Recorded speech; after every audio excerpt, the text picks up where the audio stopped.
एक बहुत ही सुंदर और खुशहाल मोहनपुर नाम का गांव था, जहां पर हर गली में कोई ना कोई खाने पीने की दुकान होती ही थी। पहले गली में जो तुम समोसे की दुकान, दूसरी गली में जाओ तो मोमोज ही मोमोज, चौथी गली में जाओ तो मटन चिकन। इस गांव में कोई भी खाने पीने की कमी नहीं थी। इसके कारण लोग दूर दूर से इस गांव में खाने पीने के लुत्फ उठाने आते थे। मोहनपुर गांव में अजय और दीपक नाम के दो बहुत ही मेहनती दोस्त रहते थे। दोनों गांव के सबसे बड़े और खड़ूस जमींदार धनेश्वर सेठ के खेतों में काम करते थे।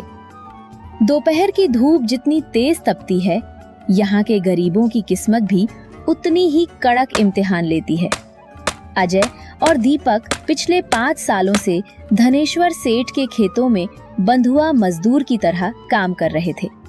सुबह 6 बजे से शाम के 8 बजे तक हड्डी तोड़ मेहनत करने के बाद भी इन्हें सिर्फ सूखी रोटी और कुछ कौड़ियां नसीब होती थी। भाई दीपक, सच बताऊं तो रोज सुबह से शाम तक इस तपती धूप में सेठ के यहाँ खून पसीना बहाने के बाद भी जब हाथ में चवन्नी आती है तो दिल दुखता है। बात तो तुम्हारी 100 आने सच है रे भाई, लेकिन क्या करें, गरीब पैदा हुए हैं तो मेहनत तो करनी ही पड़ेगी ना। बस कुछ ही दिनों की बात है भाई। मैं सोच रहा हूं कि सेठ के यहाँ काम करके थोड़े पैसे जमा कर लूं, फिर गांव के मारा नुक्कड़ पर अपना खुद का एक छोटा सा ढाबा या दुकान खोलूंगा। अपनी मेहनत होगी, अपनी दुकान होगी, फिर आराम से अपनी जिंदगी जिएंगे। वाह अजय, ये तो बहुत ही बढ़िया सोच है तुम्हारी। अगर तुम दुकान खोलोगे तो तुम्हारा ये भाई सबसे पहले तुम्हारी मदद के लिए खड़ा रहेगा। मैं तो कहता हूं तुम आज से ही पैसे बचाना शुरू कर दो।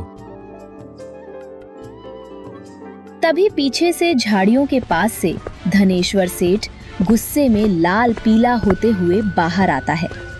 वो दोनों की बातें छिपकर सुन रहा था। अच्छा, तो मेरे ही खेत का अन्न खाकर, मेरे ही पैसों पर पलकर तुम दोनों यहाँ बड़ी बड़ी बातें कर रहे हो। बड़ा आया ढाबा खोलने वाला। अरे सेठ जी, आप कब आए? नहीं सेठ जी, हम तो बस ऐसे ही आपस में बात कर रहे थे, काम में कोई ढिलाई नहीं कर रहे हैं।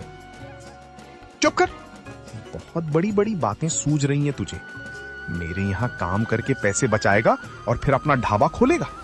जा, तुझे आज और इसी वक्त मैं काम से निकालता हूं। अभी इस समय दीपक घबराते हुए आगे आकर कहता है, सेठ जी प्लीज ऐसा मत कीजिए। अजय बहुत सीधा है, उससे गलती हो गई। हमें काम से मत निकालिए, हम गरीब लोग कहाँ जाएंगे। हाँ सेठ जी, मुझे माफ कर दीजिए। आगे से ऐसी बातें नहीं करूंगा। मेरा परिवार भूखा मर जाएगा सेठ जी।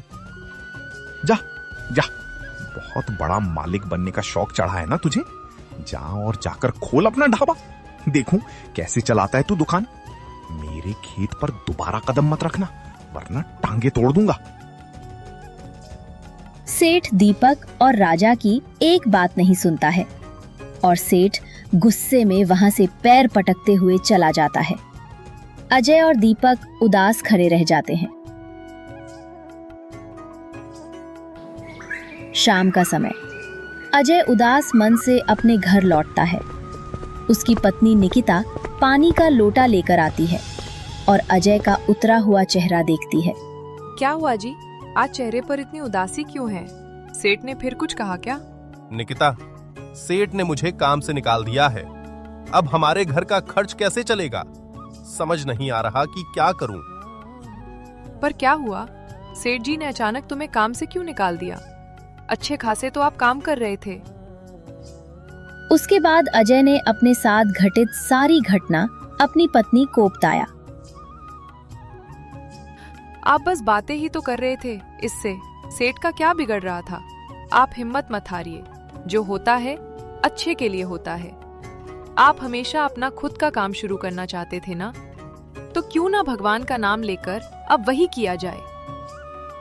पर निकिता, ढाबा खोलने के लिए बहुत पैसों की जरूरत होती है।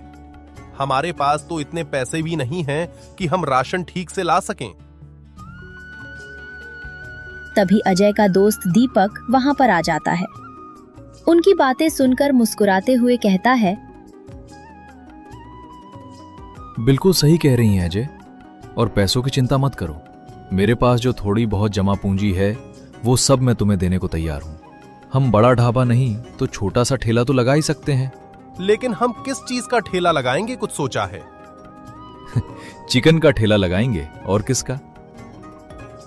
अजय दीपक की बात सुनकर कुछ सोचने लगता है और फिर कहता है, देखो भाई दीपक, गांव के बाजार में चिकन और मटन की पहले से ही बहुत बड़ी बड़ी दुकानें और होटल हैं।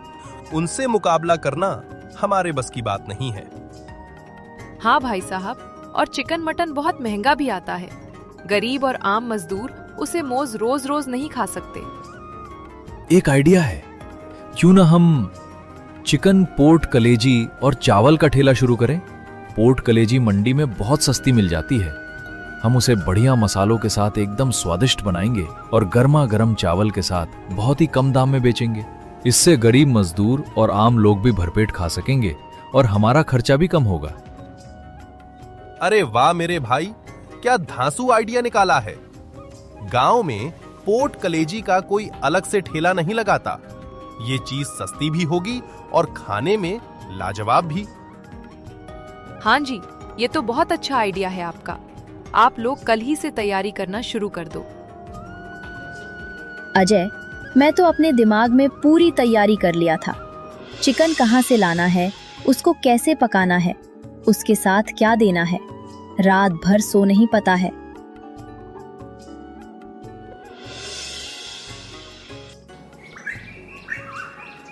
अगले दिन अजय और दीपक मिलकर बाजार से जाकर पोर्ट कलेजी ले आते हैं।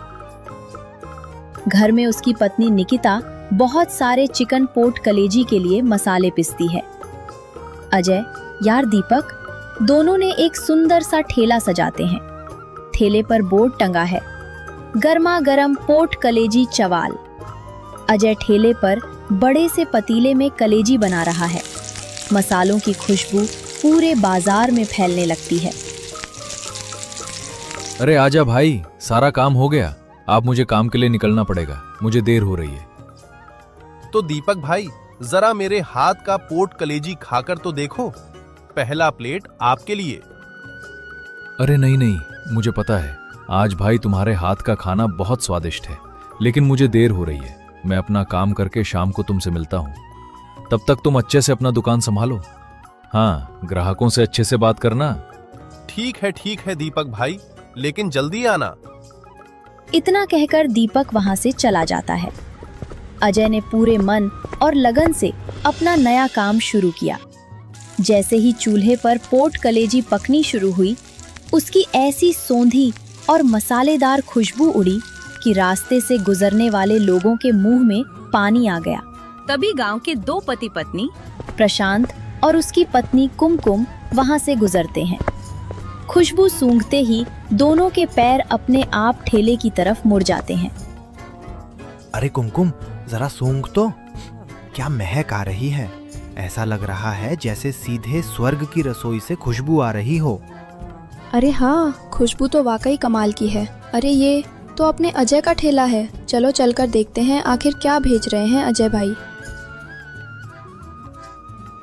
आइए प्रशांत भाई, कुमकुम भाभी। अरे अजय भाई, ये क्या बना रहे हो? खुशबू ने तो पेट में चूहे की जगह डायनासोर दौड़ा दिए हैं। ये हमारी नई दुकान है, स्पेशल पोर्ट कलेजी और चावल, एकदम देसी मसालों से तैयार की है। आप दोनों के लिए एक एक प्लेट लगाऊं? सिर्फ 30 रुपए प्लेट है। प्रशांत 30 रुपए सुनकर हैरानी से पूछने लगता है, क्या सिर्फ 30 रुपए में भरपेट चिकन पोर्ट कलेजी? भाई सच बताओ, कहीं सोयाबीन डालकर तो नहीं बेच रहे हो? अरे नहीं भाई, मैं ताजे ताजे बाजार से जाकर लेकर आया हूँ। तुम एक बार खाकर तो देखो। ठीक है भाई, फिर तो जल्दी लगा, देर मत कर, अब सब्र नहीं हो रहा। अजय फुर्ती से 2 प्लेट में गर्मा गर्म चावल और ऊपर से तरीदार लाल लाल मसालेदार पोर्ट कलेजी परोसता है। प्रशांत और कुमकुम पहला निवाला मुंह में डालते हैं और उनकी आंखें बंद हो जाती हैं।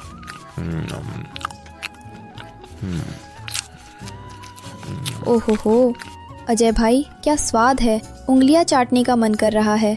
चिकन मटन भी इसके आगे फेल है। चिकन पोर्ट कलेजी तो मैं बचपन में खाई थी। सच में अजय भाई, आज तो तुमने मेरे बचपन की याद दिला दी। आज के बाद हम रोज यहीं खाएंगे। दोनों की बातें सुनकर और खुशबू पाकर धीरे धीरे ठेले के पास लोगों की भारी भीड़ जमा होने लगती है। अजय खुश होकर ग्राहकों को परोसने में व्यस्त हो जाते हैं। शाम का समय था, भीड़ थोड़ी कम होती है। तभी दीपक थका हारा काम से लौटते हुए अजय के ठेले पर आता है। उसे देखकर अजय का चेहरा खिल उठता है।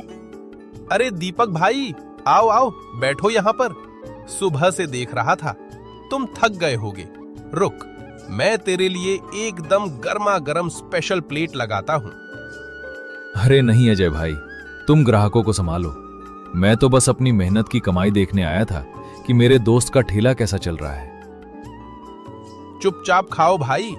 ये दुकान जितनी मेरी है उतनी तुम्हारी भी है। अगर उस दिन तुमने अपनी जमा पूंजी नहीं दी होती तो आज मैं सड़क पर कटोरा लेकर खड़ा होता।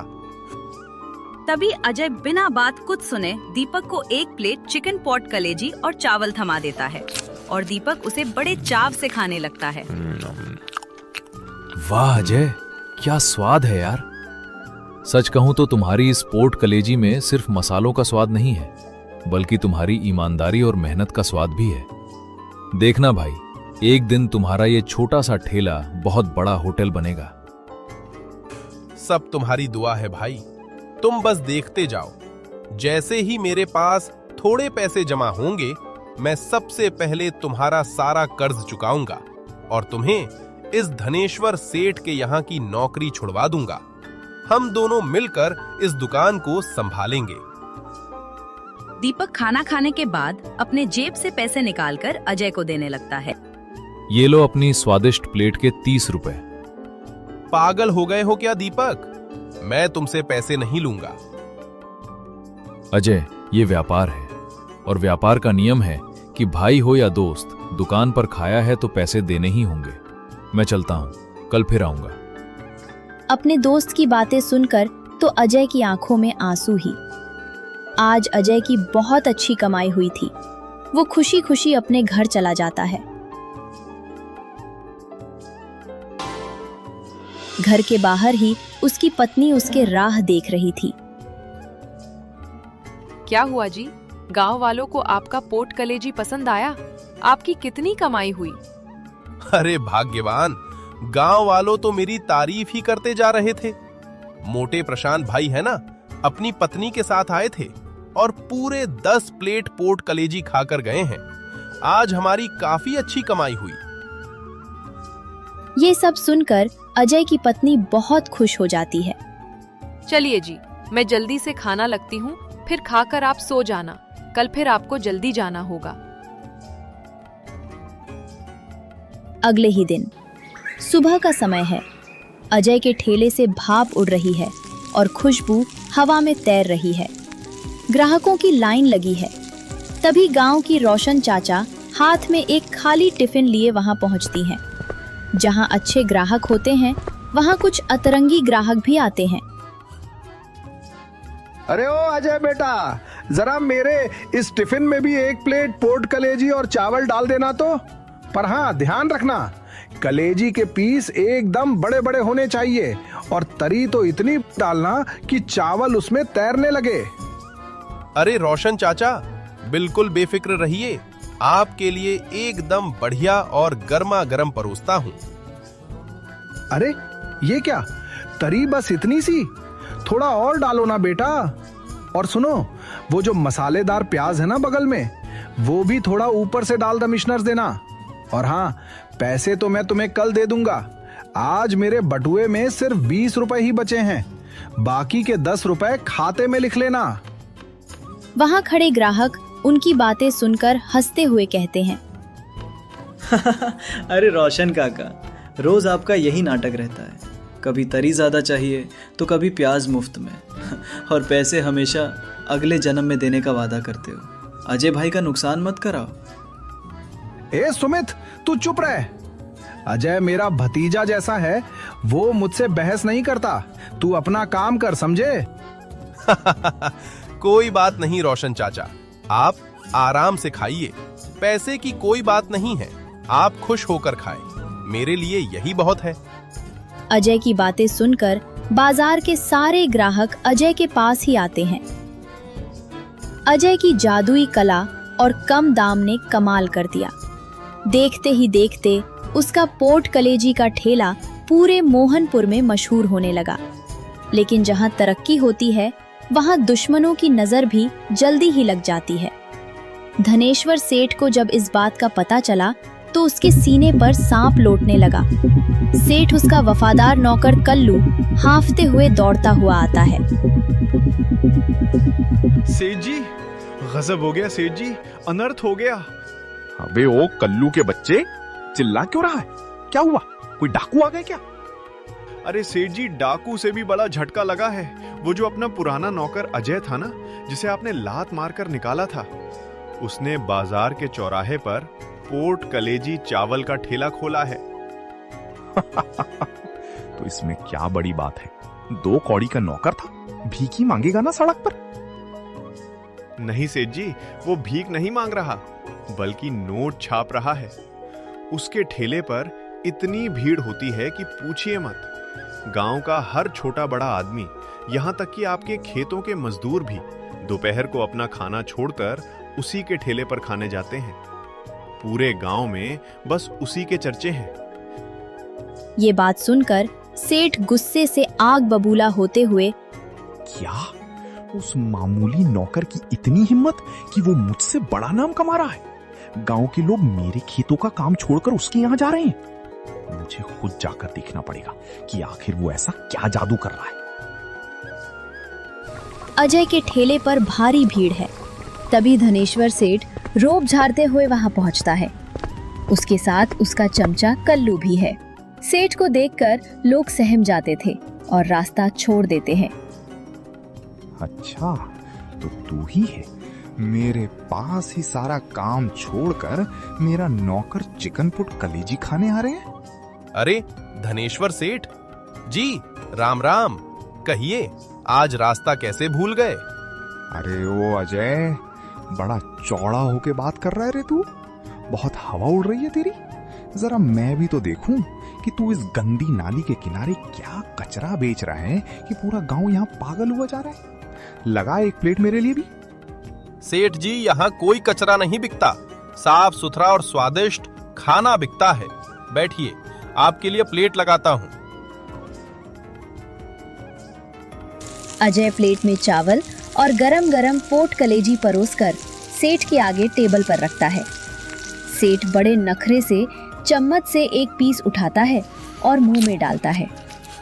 स्वाद इतना लाजवाब होता है कि सेठ की आंखें फटी की फटी रह जाती हैं और उसके मुंह से निकलता है, ओह, स्वाद तो गजब का है। लेकिन तुरंत ही वो खुद को संभालता है और अपना घमंड दिखाने के लिए जानबूझकर जमीन पर थूक देता है। थू, थू, थू, ये क्या बकवास बनाई है? ऐसा घटिया खाना तो मेरे कुत्ते भी ना खाएं। मिट्टी जैसा बेस्वाद खाना खिलाता है तू लोगों को, और इसके लिए लोगों से पैसे हिट रहा है। सेठ जी, अगर खाना पसंद नहीं आया तो आप मत खाइए, लेकिन अन्न का और मेरा अपमान मत कीजिए। मैंने इसे बहुत मेहनत से बनाया है। जेब से फटा हुआ 10 का नोट निकालकर अजय के मुंह पर मारते हुए, ले, इस सड़े हुए खाने के लिए ये 10 रुपए भी बहुत ज्यादा है। और सुन, आइंदा से मेरे खेतों के मजदूरों को यहाँ खाना खिलाया ना तो तेरा ये ठेला यहीं कुचलवा दूंगा। ये बातें सुनकर वहां खड़े कुछ ग्राहक गुस्सा से सेठ से कहते हैं, अरे सेठ जी, अपनी गुंडागर्दी अपनी हवेली में रखिए। अजय भाई का खाना बहुत स्वादिष्ट है, आप जानबूझकर नाटक कर रहे हैं। सेठ जी, अपनी ये भीख अपने पास रखिए। मुझे आपके इन धंधे पैसों की कोई जरूरत नहीं है। और मेहरबानी करके अभी के अभी मेरी दुकान से बाहर निकलिए। यहाँ अब्बास सिर्फ सम्मान से खाने वाले आते हैं। आपकी बदतमीजी के लिए यहाँ कोई जगह नहीं है। निकलिए यहाँ से। क्या तूने मेरी दी हुई रकम वापस फेंक दी? तूने मुझे अपनी दुकान से जाने को कहा? सेठ जी अभी चलिए, यहाँ पूरे गांव के लोग अजय के साथ खड़े हैं, माहौल खराब हो सकता है। ठीक है अजय, तूने आज मेरा अपमान किया है ना, इस अपमान की कीमत तुझे बहुत भारी चुकानी पड़ेगी। देख लेना, 2 दिन के अंदर तेरा ये ठेला यहाँ से गायब करवा दूंगा। धनेश्वर सेठ और उसका नौकर गुस्से से वहां से चले जाते हैं। तभी कुछ ही देर बाद अजय का दोस्त दीपक आता है। अरे मैंने सुना सेठ तुम्हारे ठेले पर आया था और बड़े बदतमीजी से बातें कर रहा था। हाँ आया तो था, पर गांव वाले मेरे साथ थे, जिसके वजह से वो कुछ नहीं कर पाया और यहां से चला गया। हाँ भाई, तू चिंता मत करना, हम सब तुम्हारे साथ हैं। अगर उसने ऊपर नीचे कुछ करने की कोशिश की तो मैं हूं तेरे साथ। अरे तुम होना तो मुझे चिंता की क्या बात। ऐसे ही अजय और दीपक बातें करते हैं। कुछ दिन ऐसे ही बीत जाते हैं और उसका काम बहुत अच्छा चल रहा था। धनेश्वर सेठ अपनी हवेली के कमरे में गुस्से में टहल रहा है। तभी इंस्पेक्टर शंभू सिंह वहां आता है। सेठ उसके हाथ में नोटों की एक गड्डी थमाता है। ये लो इंस्पेक्टर साहब, पूरे 20,000 रुपए हैं। बस काम हो जाना चाहिए। उस 2 कौड़ी के अजय का ठेला मुझे बाजार में नहीं दिखना चाहिए। उसने भरी सभा में मेरा अपमान किया है। अरे सेठ जी, आप बिल्कुल बेफिक्र रहिए, कानून तो हमारी जेब में रहता है। मैं अभी जाता हूं और उस सड़क छाप लड़के को ऐसा डराऊंगा कि वो ठेला तो क्या, मोहनपुर गांव छोड़कर भाग जाएगा। इंस्पेक्टर की बात सुनकर सेठ धनेश्वर भी बहुत खुश हो जाता है। अब देख बेटा तेरे साथ क्या होता है। तुझे तो अब गांव छोड़कर जाना ही पड़ेगा। मुझसे पंगा ले रहा था ना। अजय के ठेले लगाए हुए था। दोपहर का समय था, इसलिए वहां पर भीड़ नहीं थी।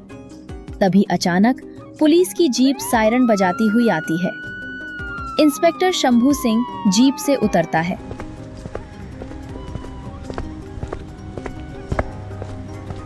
बंद करो, सब बंद करो।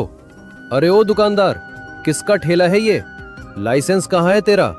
यहाँ बीच सड़क पर गंदगी फैला रखी है। चल अपना ये सारा तामझाम समेट और थाने चल।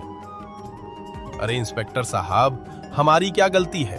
हम तो गरीब लोग हैं, मेहनत करके अपना पेट पाल रहे हैं। हम कोई गंदगी नहीं फैलाते साहब। चुप कर, कानून मत सिखा मुझे। अभी तेरा ये ठेला जब्त करूंगा, तब समझ में आएगा। अजय बिल्कुल नहीं घबराता। वो अपनी पढ़ाई लिखाई और समझदारी का परिचय देते हुए शांत खड़ा रहता है। इंस्पेक्टर साहब, जरा तमीज से मेल बात कीजिए। पहली बात तो ये कि हम यहाँ कोई गंदगी नहीं फैलाते, डस्टबिन का रिकोर्स इस्तेमाल करते हैं। दूसरी बात, नगर पालिका की नियमावली के तहत वेंडिंग जोन में बिना किसी लिखित नोटिस या शिकायत के आप किसी का ठेला जब्त नहीं कर सकते। ये सब नियम कानून के बारे में सुनकर इंस्पेक्टर चौंक जाता है। क्या तू मुझे कानून सिखाएगा? बड़ी बड़ी बातें करता है। चल थाने, वहीं तेरी हेकड़ी निकालता हूं। इंस्पेक्टर साहब, मैं पढ़ा लिखा हूं। नौकरी नहीं मिली तो मैंने ये सम्मान का काम शुरू किया। मुझे सब लाइसेंस से सारे कानूनी अधिकार अच्छे से पता है। अगर आपने जबरदस्ती की तो मैं सीधे बाइलिंगुअल अधिकार आयोग और बड़े अधिकारियों के पास आपके खिलाफ गैर कानूनी वसूली और उत्पीड़न का केस दर्ज करवाऊंगा। और हाँ, अब मेरे पास वकीलों की भारी फीस देने के लिए भी पर्याप्त पैसे हैं। अजय की हिम्मत और कानूनी बातें सुनकर इंस्पेक्टर शंभू सिंह के पसीने छूटने लगते हैं। उसे समझ आ जाता है कि अजय कोई अनपढ़ लड़का नहीं है जिसे आसानी से डराया जा सके।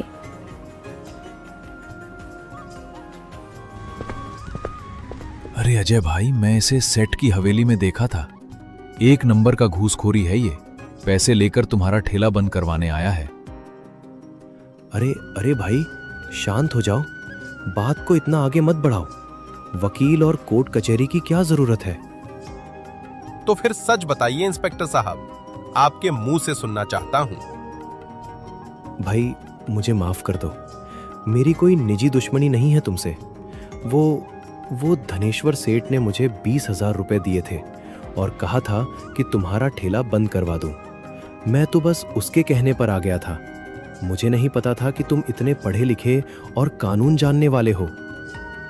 चलिए, कम से कम आपने सच तो स्वीकार किया।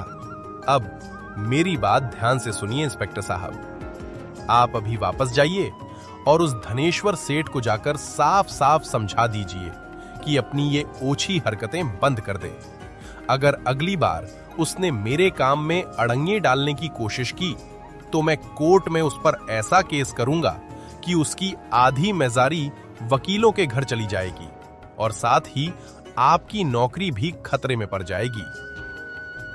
इंस्पेक्टर समझ चुका था अगर इस लड़के से पंगा लिया तो उसकी नौकरी भी चली जा सकती है। हाँ भाई, मैं बिल्कुल समझ गया। मैं अभी जाकर उस बुढ़े को ऐसा हरकाता हूं कि वो जिंदगी भर तुम्हारी तरफ आंख उठाकर भी नहीं देखेगा। मुझे माफ कर देना भाई। इंस्पेक्टर शंभू सिंह तुरंत अपनी जीप में बैठता है और वहां से रफू चक्कर हो जाता है। सारे ग्राहक और दीपक जोर जोर से तालियां बजाने लगते हैं। हवेली का दृश्य।